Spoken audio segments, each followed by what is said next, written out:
I'm at one hospital. I'm in an ambulance. I'm in another hospital. And we were at the second hospital in Southdale, Providence.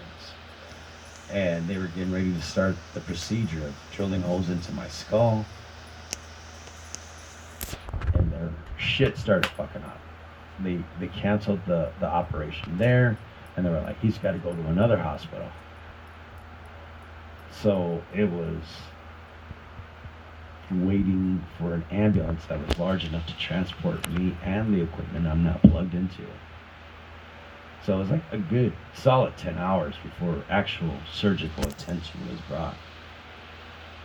In and out of consciousness. You know, it seemed like every time I closed my eyes and I opened them up, I was like in another scene.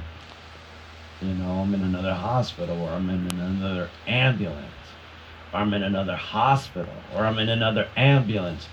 Or at this point, I'm opening up my eyes and I'm looking down, like I'm opening my eyes and looking at my feet. And the first thing that I notice is that my feet are in water up to my ankles in this amazing shore, this beach that was just like calm, no waves in it. And I'm up there into my ankles and I got black Roman sandals. And I was thinking, where did I get these Roman sandals from? You know, and I saw my feet and then I noticed my legs. I had a white man dress. I was like, where did I get this man dress from?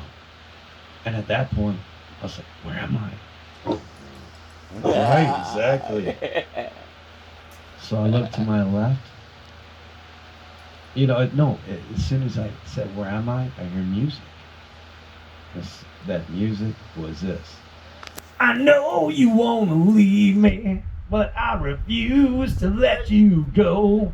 If I had to beg and plead for your sympathy, I don't mind, 'cause it means that much to me. Ain't too proud to beg, sweet darling.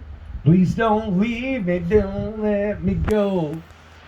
I was hearing Temptations, and it was loud. And I'm looking to my left, and it's just calm water, wet-looking sand, clouds rolling by. And I look to my right. I'm looking for this, like a PA system. I'm like, where's this coming from? And as I walk to my right, you know, I take about 5-6 steps. I feel the ground shake, and I hear a huge splash behind me. And I turn around, and I'm like, it wasn't there before, but now I'm capturing this mountain, sliding right into the water, creating this giant splash that was instantly misty and cool and nothing but love.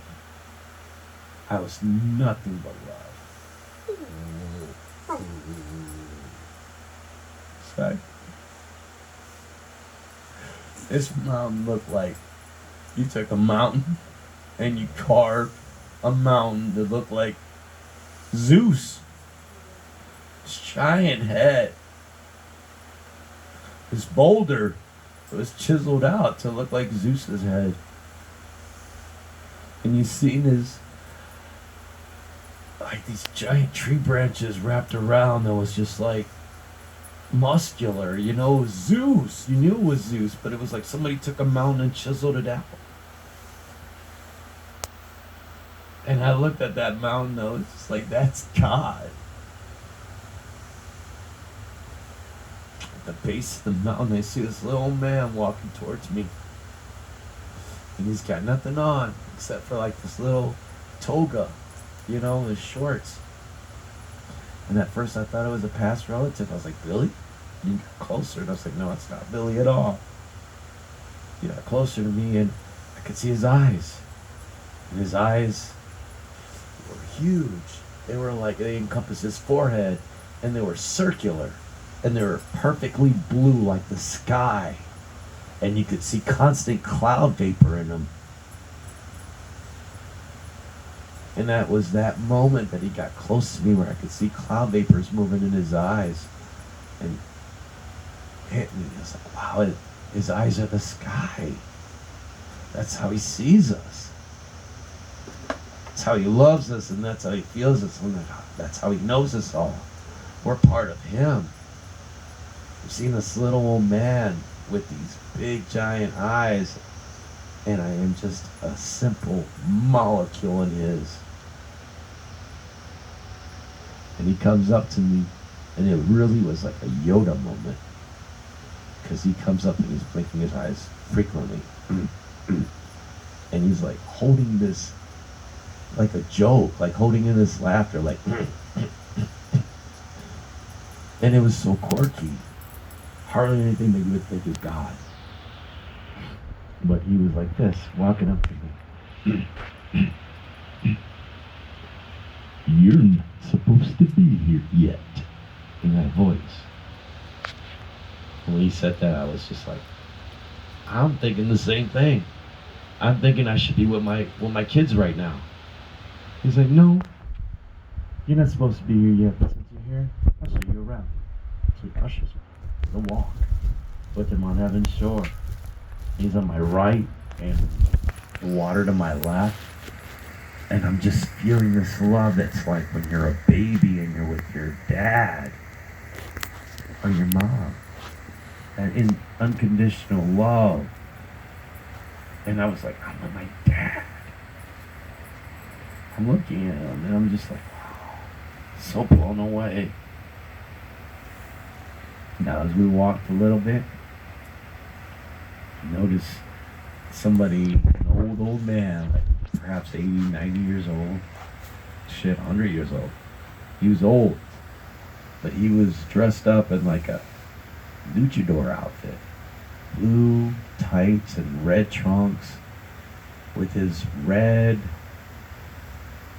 boots kicked off to the side. And he looked like an old wrestler, skipping stones on the water. And as we walked by, I was just like, who's that? He's like, you don't have to worry about him. I'm like, cool, I ain't got to worry about what the old red guy, the old guy with the red trunks. But as soon as we walked by him, it's like we were no longer on this beach. We're in outer space.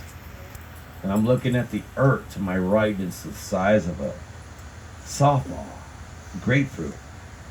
And to my left, it's like a giant beach ball of the sun. And I'm seeing God right over here in front of me, like half of his body is golden, reflecting the sun. You know, he's got this high hairline because of his eyes being so big. His hairline's right up here, but it goes all the way down to his back.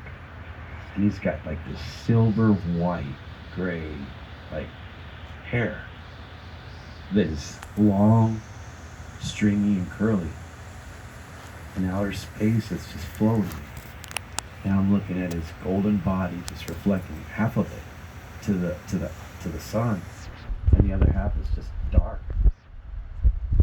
And I'm looking at the earth, and he's looking at the sun, and he's telling me, you got a lot of people praying for you right now. Your kids are praying for you right this very moment. And then he gave me that universal shoulder shrug. And it's just not your time. And I knew exactly what he was talking about. And I was looking at the earth, and I looked at him, and I was like, if you're telling me it's not my time, I know a lot of people that are sitting on the fence about you. I'm going to share this with everyone down there. And it'll get them off the fence. He's just looking at the sun, and he's smiling, and he looks at me, and he says, I know you will, my son. He gave me a hug, and right at that very